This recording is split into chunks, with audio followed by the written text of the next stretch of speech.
Hey everybody, Teddy over here at Indian Head Chrysler. Just wanted to give you a quick update on all the factory orders that we have coming into our dealership here. So we got a long list of vehicles that are coming in right now. So everything from 1-ton Tradesman to a Jeep Wrangler, Unlimited Sahara, ProMaster cargo van.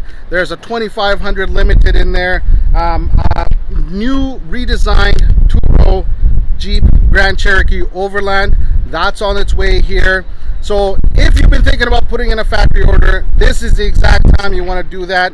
Things are going to start getting restricted as far as what you can get on your vehicle and what you can't. So if you want to put an order in now, we can get that order in for you, lock down the interest rate so that you're not paying extra, and you build exactly what you want. Sit back, wait for it to arrive, and then we'll give you a call when it gets here.